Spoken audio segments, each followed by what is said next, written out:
Hey guys, how are you? All are good? All are fine? That's great. This is VK Mathur, a mathematics teacher.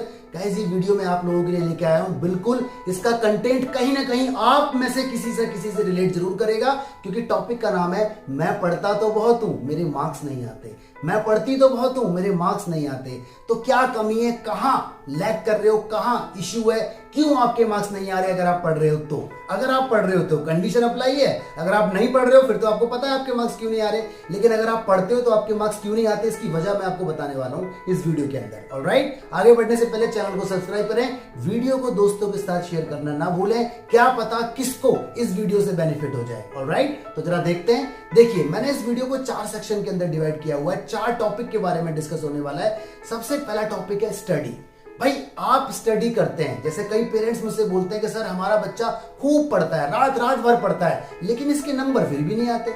ठीक है, कई बार आपको भी ऐसा लगता होगा, यार मैं तो सब कुछ लिख के आया हूं एग्जाम में, लेकिन टीचर ने मुझे मार्क्स फिर भी नहीं दिए। शायद टीचर मेरे से जेलस करता है या टीचर मेरे से जेलस करती है। ऐसा नहीं है। ठीक है, तो देखिए बात क्या है, फैक्ट क्या है, पूरी बात सुनिए। ठीक है, देखिए पहला टॉपिक आपकी स्क्रीन पर आ रहा है स्टडी। तो इसके अंदर 4 टॉपिक है। सबसे पहला क्या है, वेल मैनर्ड। क्या आपने जो कंटेंट है उसको वेल मैनर्ड पढ़ा है? क्या आपने कंटेंट की बारीकी को जाना है? ठीक है, वेल मैनर्ड में आपने पढ़ाई की है कि नहीं की? कई बार क्या होता है, कोई भी टॉपिक हम ऊपर ऊपर से पढ़ लेते हैं, ठीक है, और एग्जाम में अगर वो 6 मार्क्स का आता है तो हमें हल्का हल्का याद होता है कि हाँ उसके अंदर ये वर्ड था, उसके अंदर ये वर्ड था, उसके अंदर ऐसे कैलकुलेशन थी, और हम कुछ भी गुचुड़ मुचुड़ पूरा क्वेश्चन करके आ जाते हैं और एंड में लिख देते हैं हैंड्स प्रूफ। ठीक है, तो मार्क्स थोड़ी मिलेंगे।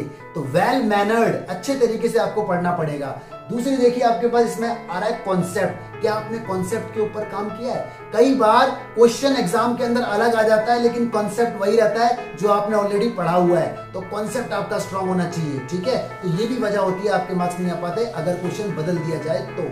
ठीक है, तीसरा आता है कैलकुलेशन। क्या आपकी कैलकुलेशन स्ट्रांग है? भाई कैलकुलेशन तो स्ट्रांग आपको करनी पड़ेगी अगर मैथमेटिक्स की बात हो रही है। ठीक है, लेकिन अगर कोई थ्योरेटिकल टॉपिक है तो चलो कैलकुलेशन की बात नहीं है। ओके, तो ये मैथमेटिक्स के लिए आपकी कैलकुलेशन वीक नहीं होनी चाहिए। ऑलराइट, अदरवाइज टाइम कंज्यूम हो जाता है और मार्क्स भी कट जाते हैं because of wrong calculation.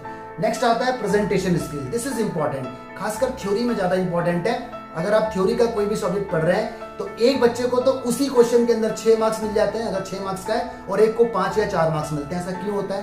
Presentation skill. भाई हेडिंग, सब हेडिंग है ना, डेटा, अंदर का कंटेंट, तो प्रेजेंटेशन स्किल। कई बार बच्चे की प्रेजेंटेशन आंसर शीट पे इतनी सुंदर और इतनी अच्छी होती है कि टीचर का देखते ही मन खुश हो जाता है, कहता है ले 6 नंबर। ठीक है, तो इन 4 टॉपिक पे आप लोग काम कीजिए। नंबर 1 वेल मैनर्ड से पढ़ाई कीजिए, कॉन्सेप्ट पे काम कीजिए, कैलकुलेशन पे काम कीजिए और प्रेजेंटेशन स्किल पर। ठीक है, चलिए ये तो हो गया हमारा पहला फेज कि हमने स्टडी कर ली।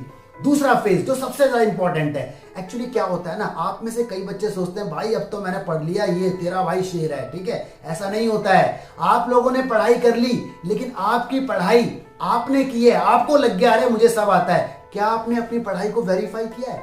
Verify, yes. सेकंड फेज है verification. This is very important. भाई वेरिफिकेशन बहुत इंपॉर्टेंट है। एग्जाम में जाने से पहले जो जो कंटेंट आपने पढ़े हैं एक बार उन्हें दोहरा तो लो, एक बार उन्हें लिख के देख तो लो, क्योंकि कई बार क्या होता है हम लिख के जब देखते हैं तो हमसे नहीं हो पाता। आप लोगों में से कई लोगों के साथ ऐसा होता होगा कि जब घर से निकल रहे होते हैं तो एक कंटेंट हमारे दिमाग में होता है कि हाँ ये मुझे आता है, अगर ये आएगा तो मेरा नंबर पक्के आएंगे, लेकिन एग्जाम में अगर वो क्वेश्चन आ गया तो हम भूल जाते हैं, है ना। जैसे 2 लाइन लिखी, 3 लाइन लिखी, 4 लाइन लिखी, उसके बाद हम भूल जाते हैं कि यार ये पॉइंट ये था वो था। तो वो क्यों होता है? क्योंकि आपने वेरिफिकेशन नहीं की, आपने अपनी पढ़ाई को वेरीफाई नहीं किया कि जो मैंने पढ़ा है क्या मुझे याद है।